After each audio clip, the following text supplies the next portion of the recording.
Hey everyone, welcome back to the Successful Lead Generating Coaches Show. My name is Arfan and I'm here with another special expert guest. I have Amanda McCallister with me today. Amanda, how are you doing today?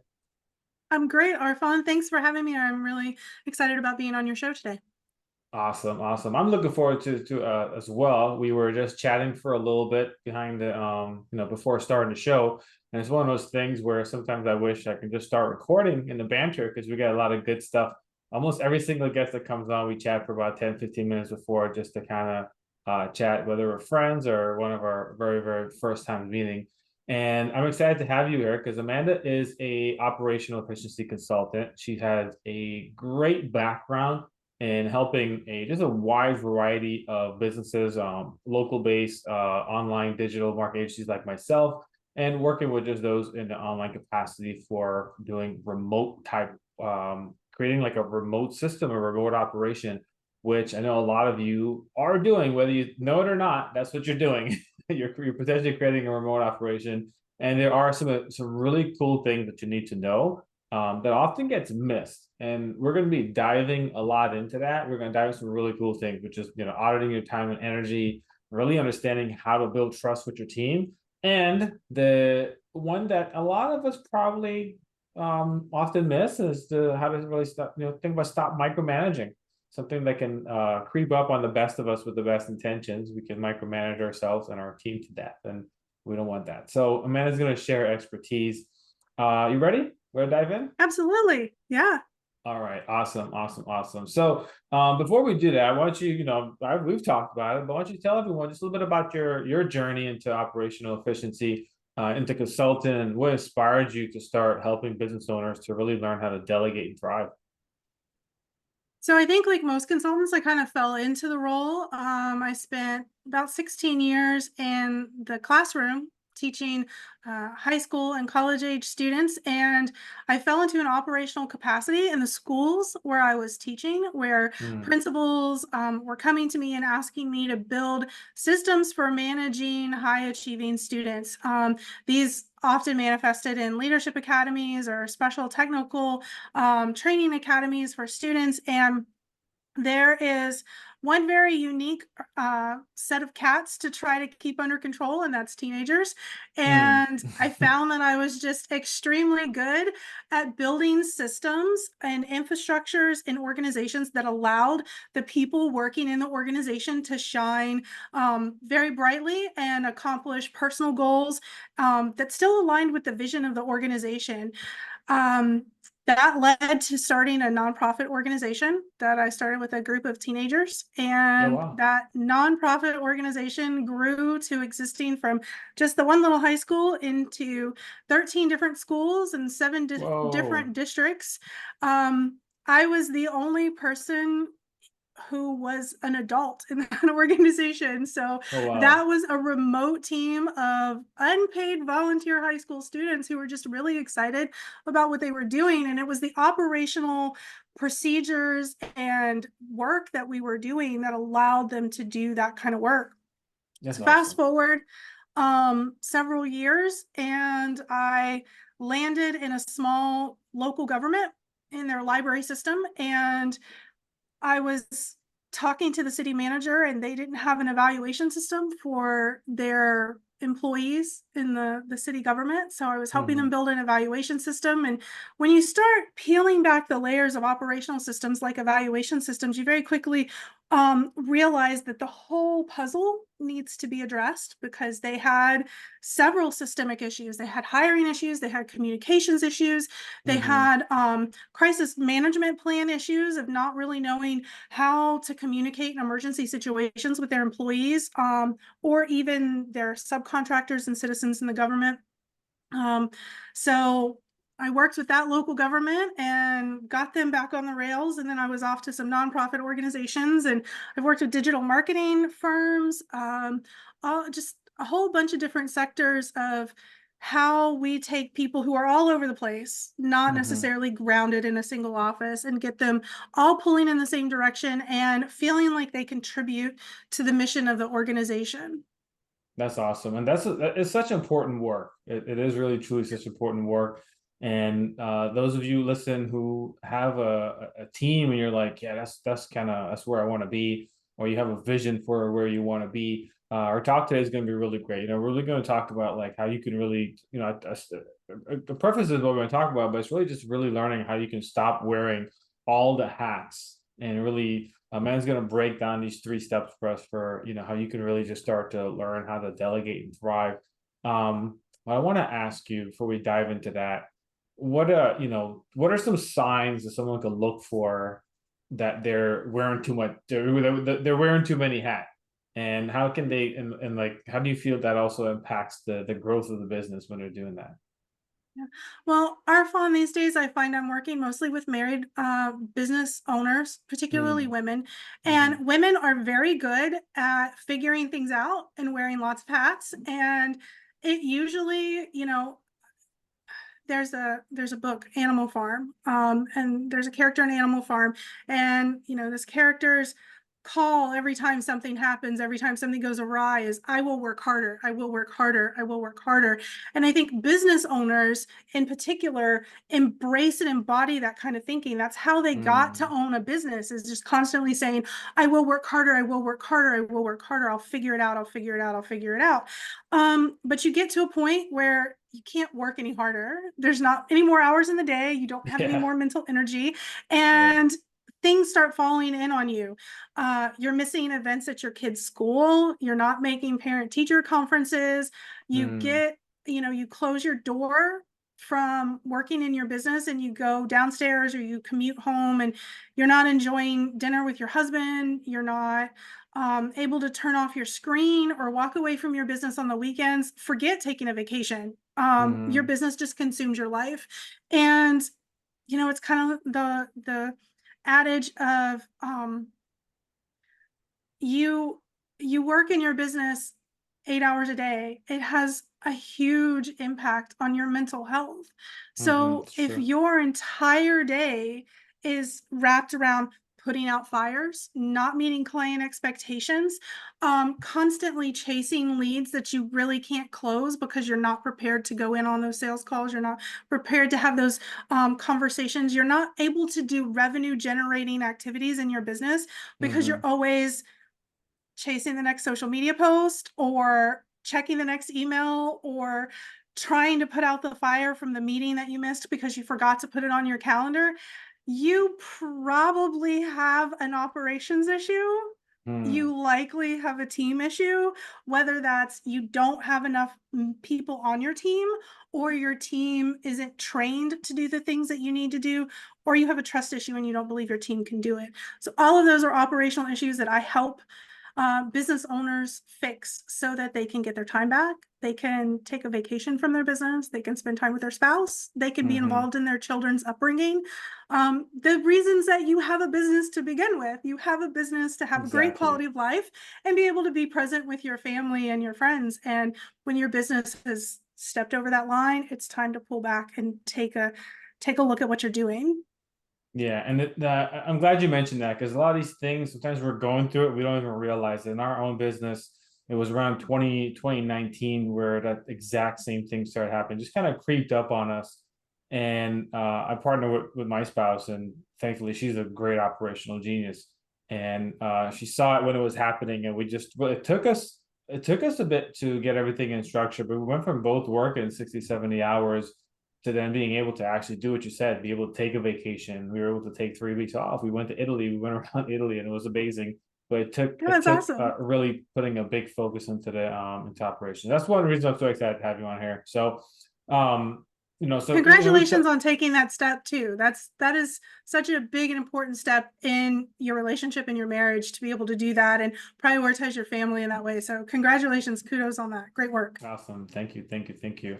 So like you really broke that down beautifully as far as like how it really impacts the business, especially from both a business perspective and even also on a personal level with within their family. So let's dive into some, to what we were talking about. You mentioned about auditing your time and energy, right? So why is auditing your time and energy like the first step in this whole process?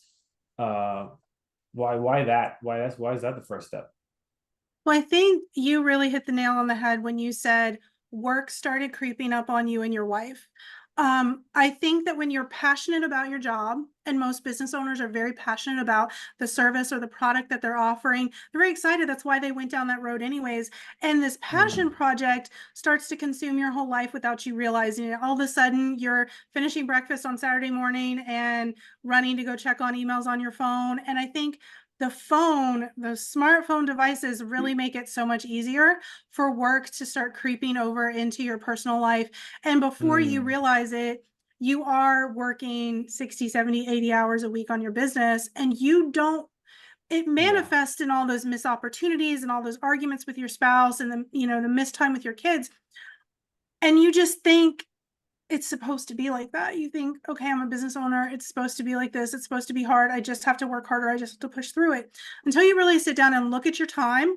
You look at your calendar and you look at, like, where are the hours in my day going? Mm, You feel like you're doing important work in your business. You feel like I just did 70 hours of revenue generating activities last week. But when you audit it and you look at your calendar and you plot it out in 15-minute increments, you start to realize, oh, no, this block of email was not revenue generating. This block of firefighting mm, was not revenue generating. This thing over here didn't do anything for my business. So you start to find time wasters, first of all.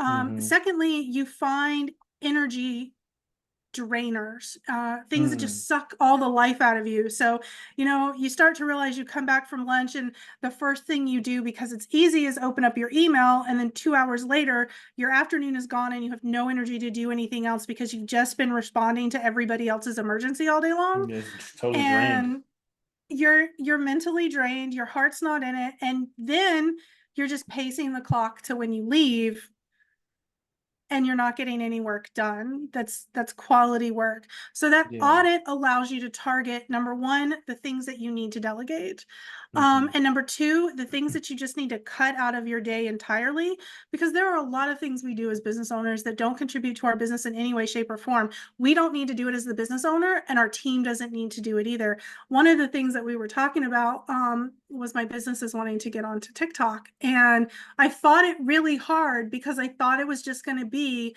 another shiny object. mm, So my team and I sat down, we did the energy audit, we did the time audit, and we were like, okay, we're spending too much time on another social media platform that's not going to get us the same lift as TikTok.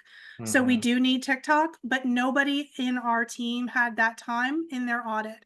So we had to hire for mm, that, and we had to make that business decision of, is this worth the revenue? Is this going to be worth the lift? And mm. the audit showed us that yes, it was, but only because we were going to trade out some other things, both Gotcha. financial and energetic. That's awesome. Can you I think you alluded to the way to do this, but could you really maybe walk us through like a simple exercise or tools or something that the listeners can use to like really effectively audit their time and energy? Just a good old fashioned spreadsheet. There you go. Yeah. That's Yeah, awesome. my team does it on Google Sheets. We start a workbook. Everybody has a tab.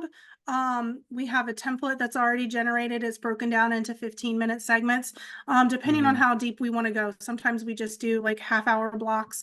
But we do it on a Google Doc so everybody on the team can see everybody else and what everybody else is doing, which is a huge trust factor.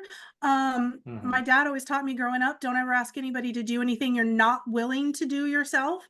That doesn't Hmm. mean you do everything yourself. It means don't ask somebody to do something you're not willing to do. And with that time audit, one of the things when I work with a business for the first time, the team immediately thinks to themselves, "Oh my God, I'm getting fired." They're looking for places to cut people. It's not what it is at Hmm. all. It's a way to direct Yeah. people's energy in a more efficient manner. So I do the Hmm. time energy, or I do the time audit with my team whenever we do it. Once the time audit is done, you get in a meeting. Well, individually, you go back over that time audit at the end of the week and you start highlighting in yellow the things that you hate. Like, where were you Hmm. miserable that day? Where Hmm. where did you crash and become less productive? And then we get in a room and we talk about it with each other, and we talk about the things that we can trade off and the responsibilities we shouldn't be doing. And that's really what teamwork is. You should have a dream team behind you that's complementing your weaknesses and your tired points. Absolutely. Mhm. Absolutely. We did the exact same way too. We had a little spreadsheet on Google. And the cool thing is you can access it if you have this Google Docs on your phone or Google Sheets on your phone. Yep. It's not just only when you're at the computer, you can basically fill it anytime. And it was really amazing. And it was something that we had to tell our team, like, hey, this is not to, find out if you're not doing or anything like that. It's really just to see where we can delegate or do we need Mhm. to hire for a certain task if it's taking up too much Exactly. time or if it's stuck or something like that. You Mhm. actually alluded to something else that I want to kind of keep going here with. So you mentioned that like that same tool is a really big trust factor, so like I feel like and I have a degree in management and leadership, and I manage local stores and teams up to 120 people. And trust is like often like a major barrier to delegation. The tighter and more trustworthy we are with our team, the easier and simple delegation can be. But like in your perspective, like how can business owners begin to build trust in their with their team in a virtual or remote aspect, especially when they're the ones who've been doing everything for so long, and now it's like they're have others and it's remote. Yeah. So I do think outside perspective often helps CEOs with this aspect. And a lot of my time spent consulting is taking a CEO back to that energy audit and reminding them, you already told me you hated doing this. You already told me Mm-hmm. this was the thing you Mm-hmm. never wanted to do again. And 3 weeks later, here we are. We're doing the exact same thing again. And we need to pull back Mm-hmm. because you had a hiring process. We talked about it. We built it. You believed in it.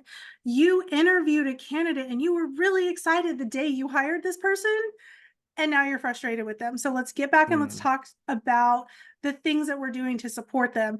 I strongly believe, maybe I'm a hopeless romantic on this, but I strongly believe no one woke up this morning wanting to get fired from their job. That was Yeah, not right. on anybody's radar when the alarm went off at 7 a.m. So if you're having a trust issue with an employee, where is that coming from? Is that coming from your own possessiveness of the task? I have to do this. Mm. I'm the only one that knows how to do this. If that's the case, then let's talk about your standard operating procedures and what we need to build out in that manner. Because the reason why you're unhappy with their work is they don't understand the way you want it done, which becomes Mm. a training issue. Um, Mm-hmm. I definitely think for new business owners, not even new business owners, growing business owners, when they get to that tipping point where they're like, I have to have help, I need to hire somebody. They are always worried about the financial impact of hiring Mm-hmm. somebody.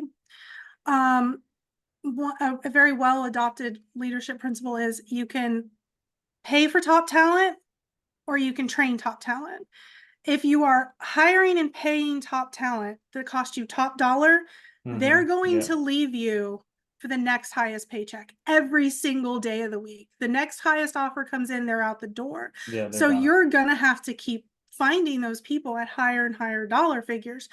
But if you're realistic and you are hopeful and optimistic and you come in saying, I'm going to train top talent, I'm going to find somebody who's scrappy, who has all the soft skills, who's a good values fit for our organization, who's excited to work with me and help my business Mm. grow.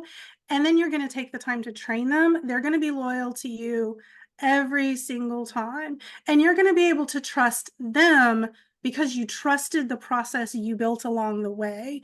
And Yeah. that trust in a CEO's mind comes from being really clear and purposeful in their process, thinking about their values, thinking about what they want, thinking about the hiring process, thinking about the job description, really being tuned into the interview, where it's really an interview that's like, I want to find a reason to hire this person rather Mm-hmm. than interviewing to find a reason not to hire that Yeah. person. That's a really good point. I have a training program that I do for business owners where I teach a team member of theirs how to run ads in house, because you can hire an agency and spend thousands, or you can train one of the people you already have in your team it takes maybe 5, 10, 50, depending on how much budget you have, extra hours per week. But if that person's only working 20 hours and they can go to 25 hours, you're saving a ton. So, but what I found is that the tightness that now the business owner has with that associate increases because they're communicating at a bigger level. They see their value more because wait, my employee just invested to train me one on one to learn this Yeah. skill. So they're just it's such a big empowering thing, and that employee now is really just feeling a lot more committed. So when an offer comes to make X, even if it's just 15% higher or 10% higher, they're factoring in the whole thing of, hey, there's a relationship we have here. So I think it's a really great point. Um, I love that. Is there any other like common challenges you see in like business owners face when it comes to trying to build trust with a team? Things that just just aren't right in front of our face, or things that we potentially need to learn how to overcome. So I think the other side of that trust factor, because trust two-way street, and we talked a lot about CEOs and how they have to Yeah. build trust in themselves for their employees. Employees value the soft benefits of the job so much more than the paycheck. Mm, People don't generally quit bad jobs, they quit bad leaders. So things like being understanding when your employee signed on 15 minutes late, paying for professional development time, making sure that professional development happens during the workday, not mm-hmm, running your business in constant crisis mode. That seems to be, I like consulting with people who are hiring for the first time, but when I go into businesses who already have a team and they're like, this is a mess, I can't like fix it, please, I can't do this anymore. Most of the time they're trying to run their business constantly in emergency mode. Everything is mm, last minute, everything is a fire, everything is an emergency, and your mm, employees are not working to the best of their ability under that. And your employees know that they're being manipulated, so they don't trust you, and they're going to take mm, advantage of that relationship. And they do feel like they're constantly being micromanaged in that state of constant emergency because they're constantly being told how to dictate the time in their day rather than having wow. autonomous control to prioritize their workload. They have no autonomy to approach it in the way that you want them to, and you hired an expert. Mm-hmm. You Yeah. hired, I talked about it, I hired a TikTok expert. I didn't know how to use the platform. I didn't want to know. I hired an expert and I got out of his way and I shut my mouth. Mm-hmm. And he has That's good. appreciated that so much. And it's been so different because other places he's worked has been like, well, I don't like that video and I don't like these captions and I don't like this and I don't like that. Mm-hmm. Well, you're not the TikTok expert. I am. Yeah, exactly, No. exactly. So, we talked about, one thing is like a stop micromanaging, and that very much so goes into when we're picking on a little thing like has to be done this way, it's got to be done that way. It's just really micromanaging everything, Yeah. and like sometimes like I've talked to people who don't even realize they're doing it in the real world capacity. I've had many managers work under me, and I just observe them. And I'm like, why are you micromanaging someone? Like, what are you talking about? I'm like, they didn't understood, they didn't even know what that meant, and I have to break it Mhm. down for them. But I feel like it could also be a hard habit to break. What are the like? What would you say are like some of the first steps that someone could take to stop micromanaging? Just instead of micromanaging, stop micromanagement and start empowering their entire team. I like to push people toward micro understanding rather than Love that. insisting and picking things apart and saying, it's got to be this way, change this, make this edit, make this correction, da da da da. I need you to do da da da da. First of all, plan so things aren't emergencies and crises all the time. And then secondly, um, strive for micro understanding, ask questions. What was your thinking in this? Why are we approaching it this way? And approach it from not the passive aggressive, well, why did you do it that way? But from the Mm-hmm. legitimate attempt to understand and learn from your employees rather than thinking you have the solution all the time. Because Mm-hmm. as a CEO, you have your zone of genius. And let's say maybe your zone of genius is running Facebook ads. That's fantastic. Keep doing that. But you likely are operating in that zone of genius and you're not traveling outside of that zone of genius to learn something new, like TikTok ads. because it's just not like you're comfortable. People like to fit in their zone of comfort. So rather than micromanaging the TikTok ads, ask questions from your TikTok expert and strive for micro understanding rather than Mhm. micromanagement. If any of you are not familiar with what she just mentioned as far as the zone of genius, is by Gay Hendricks. It's called the Big Leap, and he breaks down when we're operating in our zone of excellence versus our zone of genius, and it's very popular mostly now. But it's a great read, a great book to get into if you haven't done that already. So that's pretty good. Is there anything else when it comes to micromanaging that are potentially things that we just have blinders to that we're just not even aware of that we're doing?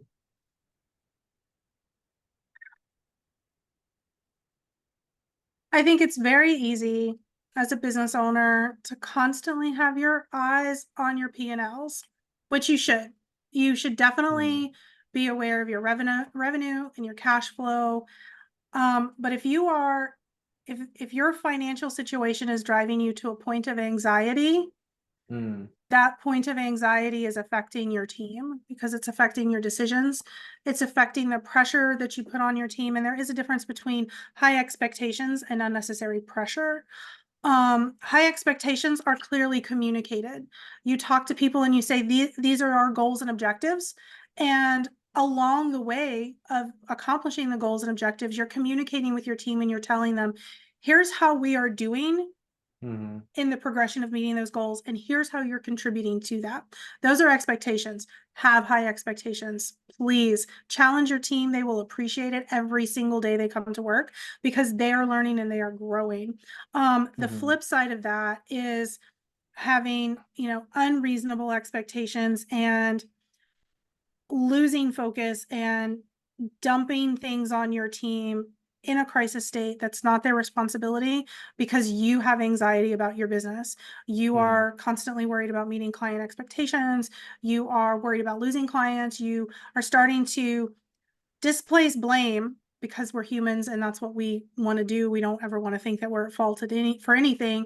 You're displacing blame for a slow quarter on mm. employees and you start to think that they're taking advantage of you or they're not working or when your brain goes to crazy town and you start feeling like maybe you're paranoid, you probably are. Yeah. Time to pull back. Pull it back in. Time to pull it back in. Yeah.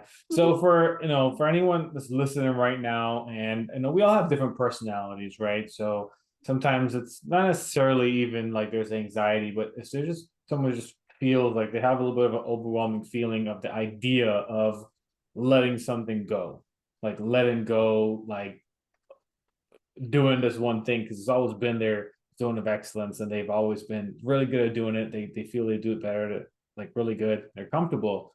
Um, what's your advice that you would give them to really start moving towards a journey of really being able to delegate and to thrive in their business? I think you have to take stock of what makes you happy and why you're in the business. Um, I think it's very easy in our social media world to feel like the goal is an eight-figure business for every business owner. Mm-hmm. That might not be your goal. Your goal as a Mm-hmm. business owner may legitimately be a stable monthly recurring income where your family is provided for and you're able Mm-hmm. to take a couple of vacations and you can get that in the six-figure range. So, Yeah. do you need a team? Is growth what you want? And if growth is what you want, then you have to begin to understand all of the things that you have to let go of as a CEO who's growing their business. So I think coming back to the question of what does success look like for you is one of the most important things a business owner can do, and they've got to Mm-hmm. own that. Success for Beautiful. everybody isn't necessarily an eight-figure business. Maybe it is. But the path to that eight-figure business versus the path to a stable middle class, middle America income are two very different paths and two very Mm-hmm. different leadership styles. And there's nothing wrong with either one. Operations can help you get to both of them, but you've got to define what that success looks like for you and for your business. Awesome. Love that so much.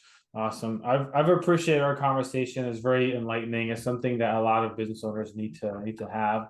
We've only just scratched the surface, really brought a lot of awareness to the situation. or just be the whole topic of taking off the hats and giving it to somebody else, and really being able to thrive in your business. I know when Jojo and I did that, it took a lot of pressure off, where it wasn't just me now managing 15 or 20 ad accounts, but I was actually just managing the ad managers. I was able to make better decisions, get better results for clients. And it's one of those things that we could feel.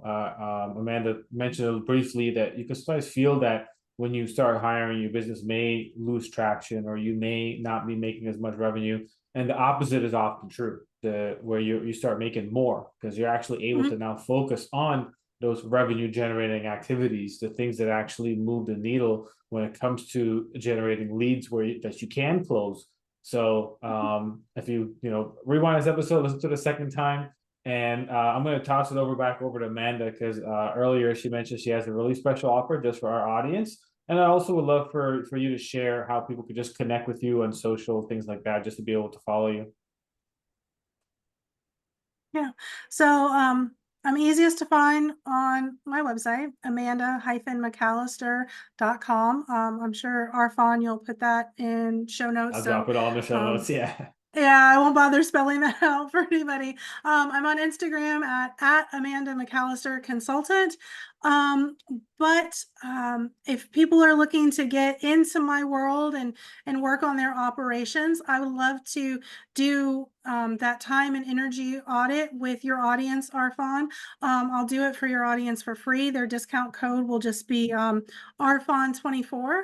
So Oh, they can awesome. get a hold of me to do that business audit, to really investigate if this is a path that they want to go down. Like I said, some people are thinking like, maybe, yeah, I do want to grow. And they get to the end of that energy audit and they start looking at the things that they're passionate about that they may have to give up, because you've Mm-hmm. got to give up some of your one-on-one interactions with your clients to grow your business. Maybe they don't want that, and they get to the end of that energy audit and they say, nope, I'm going to keep all these hats for me. I love all my hats. They're great. They're stylish. But maybe you get to the end of that energy audit and you're like, okay, yeah, maybe I do want to hire somebody. And if that's the case, I've got a hiring clinic that I'd love to help your audience walk through so they know how to start looking for people for their business. Both Very of those awesome. offers you can get to on my website. I appreciate it. Thank you so much. So I will put the those links in the show note on the blog and in the email, so you guys can have plenty of opportunities to take advantage of the audit. I've done that audit probably 3 times between Jojo and I and our team, and it's extremely valuable. So for her for Amanda to offer this for free, it's an incredible offer. So please go ahead and to check that. And just a reminder again, the code is going to be my name, Arfan24. So make sure you use that to get the audit. So take advantage of that. Amanda, again, thank you so much for joining the show today, for sharing your wisdom, for sharing your expertise. Before we go, is there any last piece of advice you'd like to share with the audience? Remember, nobody woke up this morning to get fired from their job. You've really got to believe in your people. And that starts in your heart and in your soul. And in the hard moments, you've got to tell yourself that. You have to step back and say, this person didn't wake up this morning to make me angry. What's going on? And ask that question. You're always going to make the good decision when you ask that question and start there rather than being angry. Arfan, I really appreciate you having me on the show today. Yeah, thank you so much for being here. Everyone, that is it for today. Thank you all so much for tuning in. Don't forget to subscribe to the show, share with a friend if you think it might be helpful for them, and take advantage of the offer. And with that being said, I will catch you all in the next episode. Y'all have a great one. Take care.